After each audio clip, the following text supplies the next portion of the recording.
Hello વિદ્યાર્થી મિત્રો, શ્રી કન્યા પ્રાથમિક વિદ્યાલય કાલાવડની ઈ લર્નિંગ એપ્લિકેશનમાં હું આપ સૌનું હાર્દિક સ્વાગત કરું છું। ધોરણ 7 વિષય હિન્દી, એમાંનું ચેપ્ટર નંબર 4 દેશ કે નામ સંદેશ, જેનો આપણે પાર્ટ 1 છે એ પહેલા લેક્ચરની અંદર જોઈ ગયા છીએ। જો તમે હજી સુધી પાર્ટ 1 ન જોયો હોય તો હું તેની લિંક છે એ ડિસ્ક્રિપ્શન બોક્સની અંદર આપી દઈશ, તમે ત્યાંથી છે એ લિંક જોઈ શકો છો। જ્યાં સુધી તમે પાર્ટ 1 નહીં જોવો ત્યાં સુધી તમને પાર્ટ 2 ની અંદર શું આવે છે, તમે તેમાં શું શીખશો તેના વિશે તમને કંઈ જ ખબર પડશે નહીં। એટલા માટે તમે છે એ ડિસ્ક્રિપ્શન બોક્સની અંદર જઈ અને તમે છે એ પાર્ટ 1 જોઈ શકો છો। આપણે જોઈએ કે પાર્ટ 2 ની અંદર છે એ આપણે શું શીખવાના છીએ અને થોડુંક આપણે પાર્ટ 1 ની અંદર જોઈએ કે એમાં આપણે શું શીખ્યા હતા। આગળ જોઈએ। હેલો મિત્રો, તો આપણે જોઈએ કે આપણે છે એ ડોક્ટર અબ્દુલ કલામ છે તેને લખેલો મેઇલ છે, એને ભારતવાસીઓને પૂછેલા કોઈ કંઈક પ્રશ્ન છે તેના વિશે આપણે છે એ શીખ્યા હતા। भूतपूर्व राष्ट्रपति डॉक्टर एपीजे अब्दुल कलाम ने देश के लोगों को देश के प्रति उनके कर्तव्यों और जिम्मेदारियों को निभाने का आग्रह किया था, वो हमने देखा था। हमने कुछ उसने सवाल पूछे थे और हमने सारे सवाल सुने थे और उनके लिए हमने कि हमारे देश के लिए हम क्या कर सकते हैं ऐसा हमने पाठ में सीखा था। और आपने उन्होंने कहा था कि हम एक व्यक्ति है वो आपको देखने के लिए कह रहे हैं, उसका आप अपना नाम दे दीजिए और शकल भी दे दीजिए। और अपने आप उसको सिंगापुर से वो भेजा था सिगरेट का टुकड़ा कि वो सड़कों पर फेंकते नहीं है, स्टोर में खाते नहीं है और उनकी भूमिगत संपर्कों पर रश्क महसूस होता है, ऐसा आपने कहा था। और आचर रोड की बात की थी कि टोल टैक्स के बारे में भुगतान करने के लिए बात की थी। પછી पार्किंग में गाड़ी की बात की थी कि जो ज्यादा देर पार्किंग में गाड़ी खड़ी करी तो क्या करते हैं कि वो लोग आपके पास टिकट पंच कराते हैं, आप कुछ कहते भी नहीं है, कुछ बोलते भी नहीं है, ये भी नहीं कहते हैं कि मैं किसका बेटा हूँ, कौन मेरा बाप है, कुछ कहते नहीं है। और उसके जो कायदा और कानून है उसको हम फॉलो करते हैं। और यहाँ पे हम क्या करते हैं कि हमारे कायदा कानून को कभी फॉलो करते नहीं है और उसका उल्लंघन करते हैं। इसलिए हमारे देश का डेवलपमेंट, वृद्धि यानी कि विकास कुछ होता नहीं है। उल्टा वो क्या हो जाता है तो कि आप हमारी सरकार है, हमारे कुछ कायदा कानून है, सब गड़बड़ हो जाता है और हम अपने ही देश में क्या करते हैं तो कि उसको अनाप शनाप बोलते हैं, हमें उसकी कोई कदर रहती नहीं है। और जब आप कोई दूसरे देश प्रदेश में जाते हैं तो हम वहां पर उनका आदर सम्मान करते हैं, उसका जो कुछ कायदा कानून है सब फॉलो करते हैं। तो डॉक्टर अब्दुल कलाम ने हमें ये सब बात अपने मेल में की थी। अब हम देखते हैं, हमने वो पार्ट पूरा कर दिया था, अब हमें देखना था उसका शब्दार्थ से हमें फिर से चालू करना था। तो अब हम शुरुआत करते हैं शब्दार्थ से। तो विद्यार्थी मित्रों, તમે આ પાઠની અંદર ઘણા નવા નવા શબ્દો છે એ જોયા હશે, તો આપણે છે એ શબ્દાર્થ જોતા જઈએ કે શબ્દનો શું અર્થ થાય છે। ગુજરાતીમાં પણ જોતા જઈશું અને હિન્દીમાં પણ। પહેલું તમને આપેલું છે વાકઈ, એટલે यथार्थ हकीकत में। આપણે ઘણી વખત કહેતા હતા કે વાકઈ में ऐसा है, तो वाकई એટલે यथार्थ अथवा तो हकीकत में। रश्क એટલે કે ईर्षा, रवैया, परिपाटी। એના પછી છે तकरीबन એટલે કે प्रायः अथवा तो लगभग। આપણે કહેતા હોય કે तकरीबन कुछ ऐसा ही भाव है, तो तकरीबन એટલે प्रायः अथवा तो लगभग। पुर्जे એટલે मशीन के अंश नाम है। मिसाल એટલે उदाहरण, हिमाकत मूर्खता अथवा बेवकूफी અને ઝકઝોરના ઝટકા દેના ઝંઝોરના। એના પછી તમને અભ્યાસ આપેલો છે જેના 4 પ્રશ્ન છે, તમારે હિન્દીની પાકી બુકની અંદર ફરજિયાત લખવાના છે। મૌખિક ઉત્તર દીजिए। પ્રશ્ન નંબર 2 એ તમારે કોઈ પણ એક પણ સાહિત્યમાંથી લખવાના નથી। મૌખિક એટલે તમારે તમને જે રીતે આવડે એ રીતે તમારે હાથે લખવાના છે, ક્યાંયથી જોયા વગર। પહેલા 4 પ્રશ્ન છે એ તમે નવનીતનો યુઝ પણ કરી શકો છો, પરંતુ એના પછીના જે 4 પ્રશ્ન છે એ તમારે મૌખિક લખવાના છે। એના પછી પ્રશ્ન નંબર 3 તમને આપેલો છે કે शब्दों को उचित क्रम में रखकर अर्थपूर्ण वाक्य बनाइए। उचित क्रम में रखकर यानी कि हमें वो शब्द है वो उलट सुलट शब्द है, उसको हम वाक्य में कैसे बनाना है तो कि सभी शब्दों को सही तरीके से लिखना है और वाक्य बनाना है। तो हम शुरुआत करते हैं। पहला है कि मैं सफाई खुदाई है, तो आनु वाक्य छे तमारे बनावानुं छे कि सफाई ई पेलुं आवशे, सफाई पछी मैं खुदाई है। तो આવી રીતે તમારે નીચે છે એ વાક્ય બનાવવાનું છે કે પેલું છે કે સફાઈ, એના પછી બીજું બને છે મેં, એના પછી ત્રીજું ખુદાઈ હે. એવી રીતે બીજું પણ છે મેરા મહાન ભારત. તો તમારે આને છે એ શું કરવાનું છે કે શબ્દને છે એ સહી જગ્યા ઉપર મૂકવાનો છે. તમે બોલો તો પણ તમને ખબર પડી જાય કે મેરા મહાન ભારત હે, તો ઈ કઈ સીધું બોલાતું પણ નથી અને વાક્ય છે ઈ આડાહવડું, શબ્દ છે એ આડાહવડો છે. તમારે એને સીધી રીતે લખવાનું છે. તો પેલા જોઈ લેવાનું કે પેલા કયો શબ્દ આવશે, તો કે મેરા. તો લખવાનું અહીંયા મેરા, પછી આવશે ભારત, પછી શું આવશે ત્રીજું, તો કે મહાન. આવી રીતે તમારે ત્રીજું અને ચોથું વાક્ય છે એ જાતે બનાવવાનું છે, જેથી તમે શું કરી શકશો, તો કે જાતે છે એ વાક્યને છે એ બનાવી શકશો. એના પછી આપણે છે એ નીચે જોતા જઈએ. प्रश्न नंबर 4, ऐसे व्यवहार की चर्चा कीजिए जिससे हम देश में अव्यवस्था खड़ी करते हैं एवं देश के विकास में बाधा डालते हैं. तो तमारे चर्चा करवानी छे. जो तमे अहींया होत तो आपणे क्लासमां छे आनी चर्चा करत. अत्यारे तमे छे ई घरे छो तो तमे तमारा मित्रोनी साथे अथवा तो घરના વ્યક્તિઓની સાથે મળી અને આની ચર્ચા કરી શકો છો. કેની ચર્ચા કરવાની છે, તો કે દેશમાં જે અર્થવ્યવસ્થા છે, આપણા દેશની અંદર જે અર્થવ્યવસ્થા છે એ અર્થવ્યવસ્થાના વિકાસમાં કઈ કઈ છે એ અડચણો આવે છે અથવા તો બાધા डालते हैं हम, तो इसे आपको क्या करना है, तो कि उसकी चर्चा करनी है कि ऐसे व्यवहार की चर्चा करवानी है कि जिसमें हम देश में अर्थव्यवस्था खड़ी करते हैं एवं देश के विकास में बाधा डालते हैं.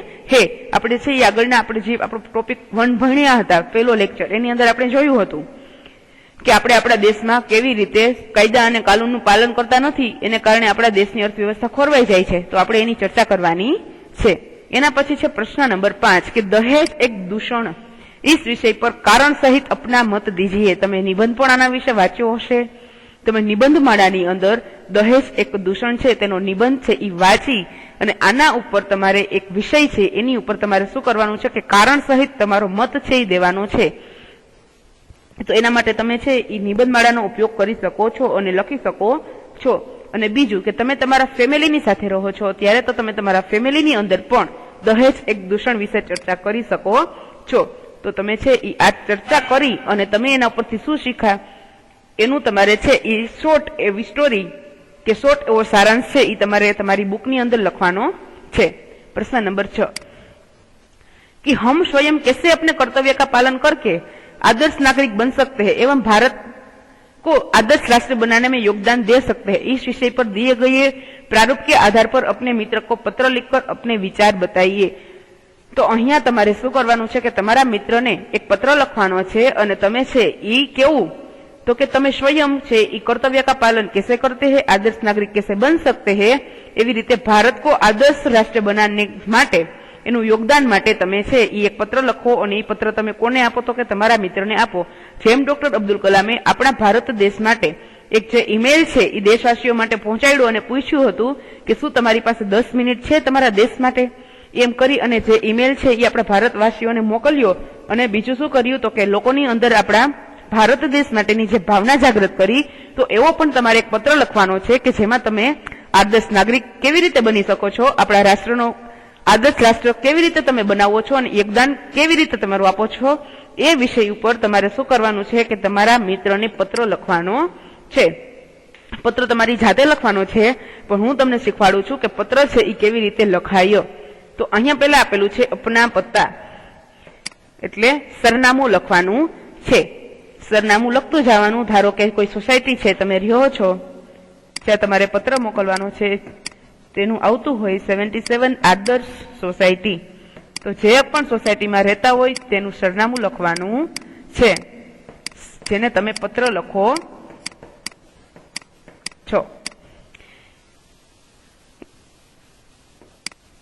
ગામનું નામ હોય સુરત, શહેરનું નામ હોય સુરત અથવા તો કોઈ ગામ હોય તો એ ગામ લખવાનું છે. અને એના પછી જોઈએ કે સૌથી પહેલા છે તમારે શું લખવાનું છે, તો કે એડ્રેસ લખવાનું છે, પછી જે ગામનું નામ આવે છે, કોઈ સોસાયટીનું નામ આવે છે, એ લખતું જવાનું છે. એના પછી દિનાંક એટલે કે તારીખ.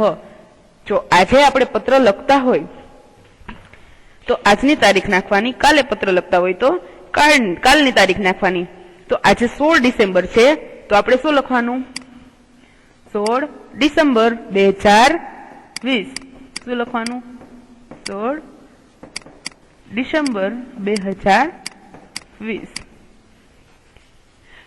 એના પછી છે સંબોધન. સંબોધન એટલે કે તમે કોને પત્ર લખો છો. ધારો કે તમે જો તમારા પપ્પાને પત્ર લખતા હોય તો પૂજ્ય પિતાશ્રી, તમે તમારાથી નાના કોઈ ભાઈ બહેનને પત્ર લખતા હોય તો ચિરંજીવી, અથવા તો તમે તમારા જેવડા કોઈ વ્યક્તિને, તમે તમારા મિત્રને પત્ર લખતા હોય તો પ્રિય મિત્ર. ત્યાંથી શરૂઆત કરવાની, પ્રિય મિત્ર. પછી એનું જે કાંઈ નામ છે, XYZ જે કાંઈ નામ છે તે. અને આપણે છે એ કોઈ પણ વ્યક્તિને પત્ર લખતા હોય અથવા તો કોઈ પણ વ્યક્તિ સાથે બોલતા હોય, વાતની શરૂઆત કરતા હોય તો આપણે સૌથી પહેલા તેને ગુડ મોર્નિંગ છે, સુપ્રભાત, સપ્રેમ નમસ્તે, ત્યાંથી શરૂઆત કરીએ છીએ. તો પ્રિય મિત્રનું નામ લખી અને આપણે શું લખવાનું છે તો કે સપ્રેમ નમસ્તે.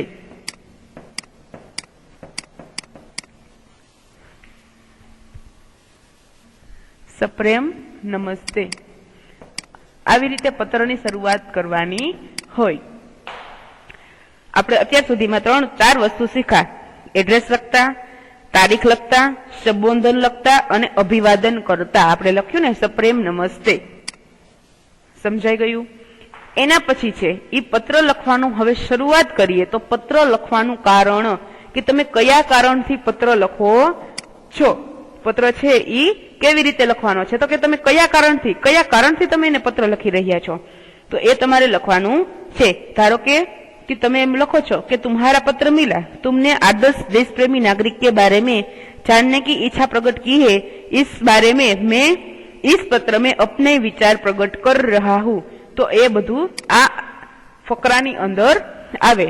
પેલી 3 લીટીની અંદર पत्र लिखने का कारण. क्या तो કે पत्र लिखने का कारण, કે તમે શું કામ તેને પત્ર લખો છો, એનું કારણ શું છે.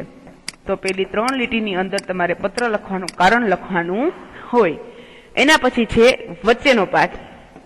તો કે પત્ર કા વિષય વસ્તુ, કે પત્રની અંદર ખાસ શું છે. તો અહીંયા આવશે પત્ર કા વિષય વસ્તુ.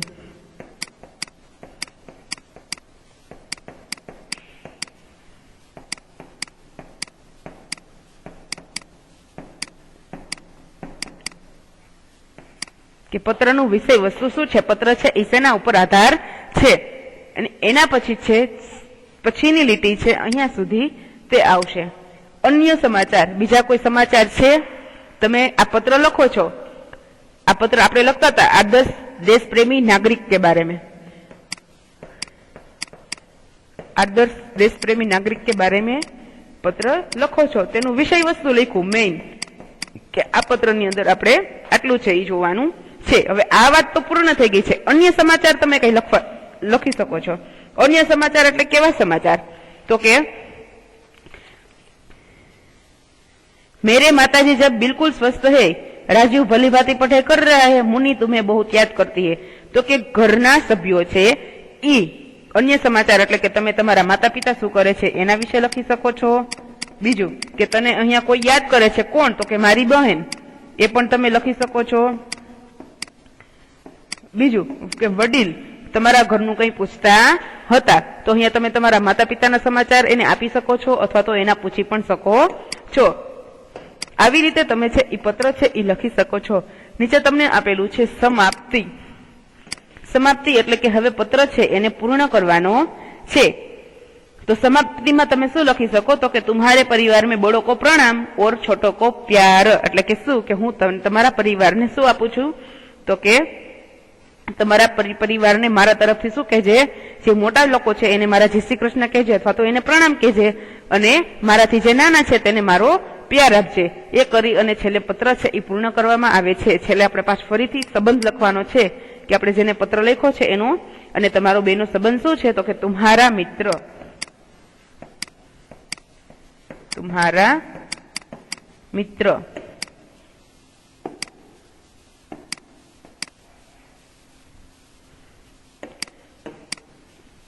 એના પછી છે તમારું કઈ XYZ નામ છે તે. બસ આ રીતે પત્ર લખવાનો આવે છે. કુલ પત્રની અંદર છે એ તમે કેટલું શીખા છો એ આપણે જોતા જઈએ. સૌથી પહેલા તો તમે છે એ શીખા હતા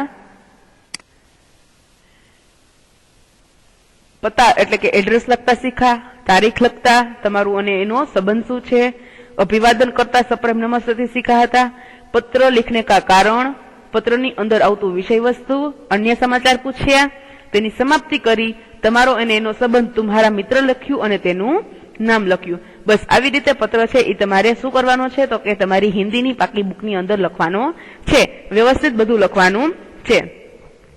એના પછી તમને આપેલું છે સ્વાધ્યાય. પ્રશ્ન નંબર 1, પ્રશ્નો કે ઉત્તર લીખીએ. એના કુલ તમને 4 પ્રશ્ન આપેલા છે જે તમારે હિન્દીની પાકી બુકની અંદર લખવાના છે. એના પછી છે પ્રશ્ન નંબર 2, जीवन में सफाई का महत्व समझाते हुए अपने मित्र को पत्र लिखिए. તો તમારે શું કરવાનું છે કે જો તમારી ઘરની અંદર કોઈ લેટર હોય, લેટર પેડ, ટપાલ પેટીમાં તમે જો જોયું હોય કે તમે ગયા હોય ડાકિયા ઘરની અંદર તો ત્યાં એક પીળા કલરનો લેટર હોય. એ લેટર જો તમારી પાસે હોય તો તમે છે એ પત્ર લખી અને તમારા મિત્રને છે એ મોકલી શકો છો. આપણે જેવી રીતે પત્ર લખતા શીખ્યા છીએ બસ એ રીતે પત્ર લખવાનો છે, સાચું સરનામું આપવાનું છે અને તમારે પોસ્ટ કરાવવાનો છે જો કરી શકો તો. નહીતર પત્ર લખી અને તમારી પાસે જ છે એ રાખી દેવાનો છે અને એ પત્રની અંદર તમે જીવન મેં સફાઈ કા મહત્વ કે આપણા જીવનની અંદર સફાઈનું મહત્વ શું છે એ સમજાવતો એક પત્ર તમારા મિત્રને લખવાનો છે. જો તમે ન પહોંચી શકે એમ હોય તો એ પત્ર છે તમે લખી અને તમારી પાસે રાખી શકો છો. જ્યારે સ્કૂલે અહીંયા આવશો ત્યારે હું તમારી પાસેથી એ પત્ર કલેક્ટ કરી લઈશ. એના પછી છે પ્રશ્ન નંબર 3, નિમ્નલિખિત વાક્યો કે કાલ પહચાનીએ. હવે વિદ્યાર્થી મિત્રો આપણે ગયા લેક્ચરની અંદર નહીં પણ ગયા પાઠની અંદર જેમાં તમે પાઠ નંબર ભણ્યા હતા 3 એની અંદર આપણે છે સચ્ચા હીરા પાઠ ભણ્યા હતા. એમાં વર્તમાનકાળ, ભવિષ્યકાળ અને ભૂતકાળ વિશે વાત કરેલી હતી. આપણે એ ભાષા સજ્જતાની અંદર જોયું હતું. એ તો તમને યાદ જ હશે. એ ફરીથી અહીંયા એક વખત રિપીટ થાય છે કે તમારે છે એ વાક્ય છે એ શું કરવાનું છે તો કે વાંચવાનું છે અને કહેવાનું છે કે કયો કાળ છે. તો આપણે જોતા જઈએ. પહેલું વાક્ય છે કે मैं क्रिकेट खेलता हूँ. इसका मतलब है कि अभी हो क्रिया हो रही है. जब क्रिया हो रही हो, क्रिया चालू हो तो वर्तमान काल आता है. अभी कि हम अभी हिंदी के लेक्चर समझ रहे हैं उसका मतलब है कि क्रिया चालू है तो वर्तमान काल. उसके बाद कि क्रिया होने वाली है, अभी हुई नहीं है पण होने वाली है, उसका मतलब है भविष्य काल. समझो कि हिंदी का लेक्चर आने वाला है उसका मतलब है भविष्य काल. और क्रिया हो गई है, क्या हो गई है कि हमने हिंदी का लेक्चर पढ़ा, समझा, तो क्रिया हो गई है तो भूतकाल. તમે છે એ अंग्रेजी अंदर पण टेंस सीखा हशो. हिंदी नी अंदर हम काल पढ़ते हैं तो हमें वो वाक्य को समझ कर ही पता चल जाएगा कि उस कया काल का वाक्य है. जो क्रिया हो रही हो वर्तमान काल, हो ने वाली हो भविष्य काल, हो गई है भूतकाल. तो पहला वाक्य है कि मैं क्रिकेट खेलता हूँ, उसका मतलब कि क्रिया हो रही है तो वाक्य आएगा वर्तमान काल. दूसरा, मैं कल अंबाजी गया था, हो गई है भूतकाल. कोई गाना गा रहा है, क्रिया हो रही है वर्तमान काल. चौथा, आज ठंड ज्यादा होगी, अभी हुई नहीं है, होगी, होने वाली है तो होगा भविष्य काल. पांचवा, कल हम स्कूल में प्रवास जा रहे हैं, अभी जाना बाकी है और कल जाना है એટલે કે ક્રિયા હોની બાકી है એટલે होगा भविष्य काल. छठा, परसों कश्मीर में हिम वर्षा हुई. परसों એટલે કે हो गई है, 2 दिन पहले हो गई है तो हो गई है उसके लिए होगा भूतकाल. तो विद्यार्थी मित्रों તમારે શું કરવાનું છે તો કે આવા વાક્ય છે એ તમારે હિન્દીની ટેક્સ્ટ બુકમાંથી શોધવાના છે. કુલ 10 વાક્ય अलग अलग कालना 10 वाक्य शोधी અને સામે છે એ લખવાનું છે. વર્તમાન કાળ છે, ભવિષ્યકાળ છે કે ભૂતકાળ છે. એની પછી જોઈએ પ્રશ્ન નંબર 4, કાલ પરિવર્તન કીજીએ। તો અહીંયા તમને પેલું આપેલું છે કે મેં બાજાર ગયા, તો ભવિષ્યકાળ છે। હવે તમારે એનું શું કરવાનું છે? ભવિષ્યકાળની અંદર તમારે એ વાક્ય બનાવવાનું છે। મેં બાજાર ગયા, તો એ ક્રિયા હો ગઈ है, ક્રિયા હો ગઈ એટલે ભૂતકાળનું વાક્ય છે, પણ તમારે એને ભવિષ્યકાળની અંદર શું કરવાનું છે? બદલાવાનું છે, પરિવર્તન કરવાનું છે। તો મેં બાજાર ગયાનું જો ભવિષ્યકાળમાં વાક્ય બનાવીએ તો એનું વાક્ય કંઈક આવું થાય કે મેં બાજાર જાઉંગા, મેં बाजार जाऊंगा।